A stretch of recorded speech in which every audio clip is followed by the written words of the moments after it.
today mga guys, mga kasuki, ang gawa ko ngayon or ginagawa ko ngayon ay palit salamin.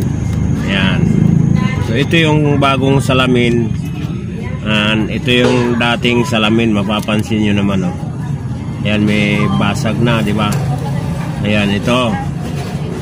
So ito, dati malaki ito. Medyo, ito na trim ko na ito eh. Nahasa ko na dito. Ayan. So kanina nahasa ko na siya para sumakto dito. Ayan. Para sumakto siya dyan. So ito na yung bagong ito yung dating salamin. Ayan, mapapansin niyo naman. Ang dating salamin ay parang yan, may design no. Oh, ayan oh. Pero pagka ganito kasi medyo mahirapan na tayo maghanap ng pamalit na parang kagaya rin ito. Tapos medyo umbok sa ibabaw, tapos may design. So yun. Ayan, pagka nagre-replace tayo ng salamin, mga kasuki, plain na. Ayan, plain na siya. Ayan. Ang salamin eh, may mga sukat yan, kanya-kanyang sukat eh. No? So ito yung salamin sa mga pinagpilian ko. Ayan. May mga sukat yan, kanya-kanyang sukat ng salamin.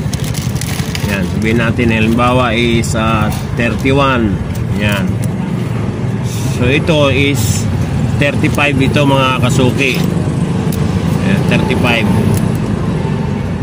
35.5 yan, 35.5. So 35.5 hindi siya medyo malaki pa dito. So ang ginawa natin, wala siya talagang saktong kasukat. Hinahasa ko yan, no? Nakikita nyo naman pag nagpapalit ako ng salamin. So hinahasa natin ano. Ayan. So ito na ngayon siya, nahasa na siya. Ayan. So na-trim na natin. Ikakabit na natin, mga kasuki. Yan, salamin talaga yan mga kasuki. Tingnan nyo pag yan marinig nyo naman. Yung dating salamin, yan, medyo iba tunog.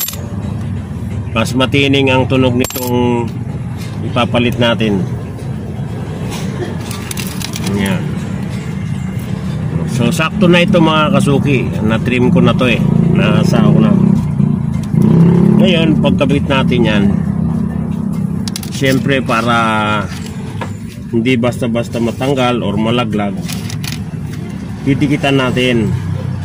Ayan. Didikitan natin yan. Ipa-flat muna natin. Ayan mga kasuki. Kahit anong mga relo no, pwedeng basta mga relo ng mga yan, mga salamin, ganito. Mga ganito, pwedeng palitan sa mga divers yan. Pwedeng palitan. Yan. Maliban lang doon sa mga plastic. Yan mga kasuki. So yun ang salamin mga kasuki, ano, merong manipis, merong makapal. Kagaya nitong pinalit natin, medyo makapal. Pero meron pang mas makapal. Ayan. Ito kagaya nito yung pinalit natin eh. Ito siya, ito. No. Mas manipis pala ito. Ayan. Ito mas makapal. Tingnan nyo, mapansin nyo. Pero itong pinalit ko eh okay na to. No, hindi natin kailangan ng masyadong makapal na makapal kasi uumbok na siya ng husto. Ayan. So tinitingnan din natin kung ano yung tapos na. Ayan. So, ito yung dati oh. Tingnan mo mga kasuki, di ba? Oh, hindi siya umbok. Umbok lang siya sa gitna, parang dome type siya. Ayan. So ang pinalit ko ay yung halos kapareho lang din niya ang one. So hindi ko pinalitan ng mas umbok. Kasi pagka mas umbok, ayan, mapapansin nyo naman. Halimbawa, kung ito ipapalit natin, nakalabas siya ng husto. So yun ang pinalit ko ay ito na. Ito na siya. Yan mga kasuki. So ngayon ang gagawin natin mga kasuki is ayan, ikakabit na natin to. Ngayon, nakakabit na siya. Didikitan na natin yan. Yan. Papakita natin tong dating salamin sa bagong salamin sa may-ari. Kung pinapandikit yan mga kasuki, no? Sabi na natin to. Ito lang pinapandikit ko. Super glue. Yan. Or shoe glue. Yan na siya. Gamit tayo ng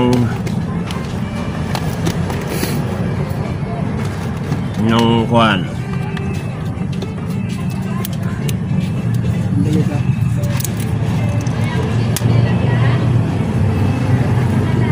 So yan, ito mga kasuki, no? Didikitan na natin. Yan. Tapos ang pagdikit yan mga kasuki is paikot yan dito. Paikot dito sa may gilid sa kanal. Para ang salamin hindi siya basta-bastang matanggal or malaglag. And then para nakakapit. At saka pag nabasa, hindi siya basta-basta pasukin ng tubig. Ayun.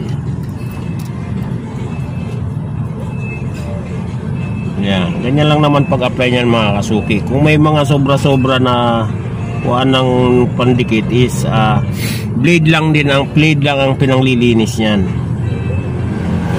So yan na, nilalagyan na natin. Paikot ang apply niyan mga kasuki, ang lagay niyan. Yan. Madali lang matuyo ito mga kasuki, itong pandikit na to.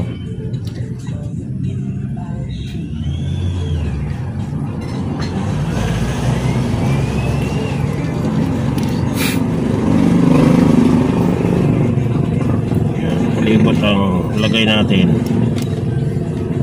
Mas maganda kung paglagay natin is maayos na no, para hindi na tayo masyadong maglilinis ng mga kuha niya sa gilid.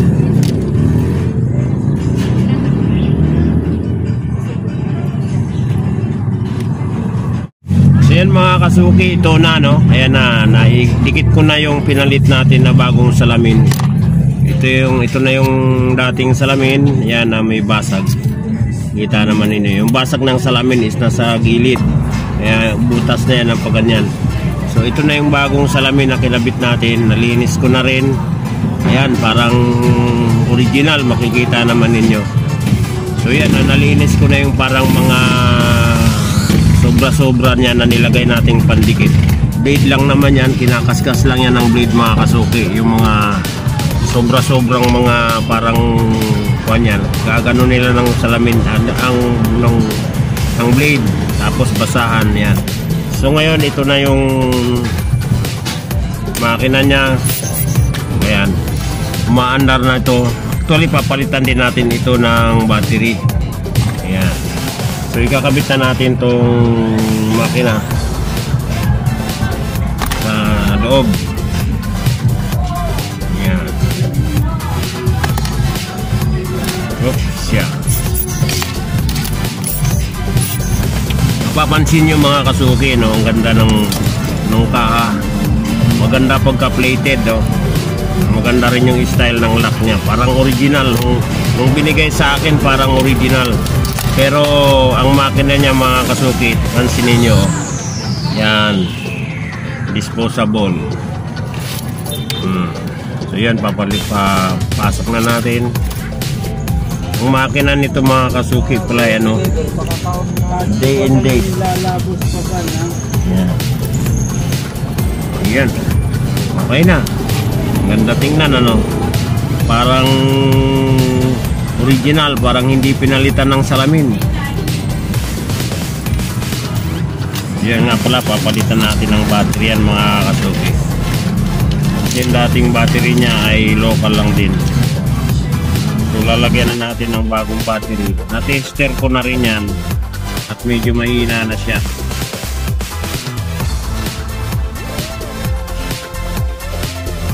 Yan.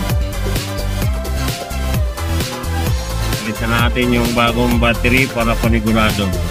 Sabi ko pa naman sa may-ari nito mga kasuki, battery at saka salamin Sa medyo saktong presyo lang din naman siya. Ayan.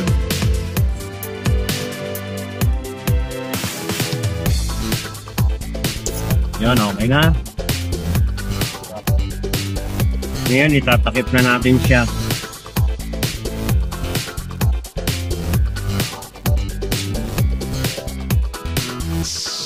Yan. Kayang-kaya naman ang kamay lang ito mga kasuki.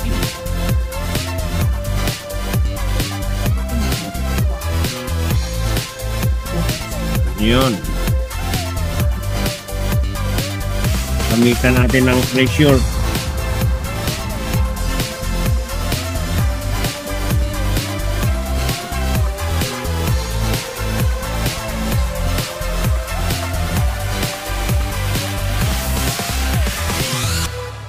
Yan. Yan. Masok na. Nag-lock na mga kasuki. Pantay na. Okay na. Yan na mga kasuki. Okay na to. Diba? Oo. Original. Diba? Yan siya. Ang gandaan ako sa pagka-plated nito mga kasuki is parang hindi masyado di agad siya magtagal. Baga hindi agad-agad magpipit. So yun, no? So yun, pinalitan natin ng bagong salamin. Ito na yung dating salamin. Parang walang nangyari, parang original. So, ito yung mga salamin, may kanya-kanyang size yan. Pagka hindi sakto, ginagawa natin is nililiha. Yun, hanggang sa mag-insakto bago natin kakabit, tapos didikitan. Ayan, ibang size. So, okay na uli. Yan mga kasuki.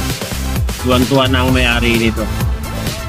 Thank you. Have a blessed day at ingat po tayong lahat mga kasubscriber ko.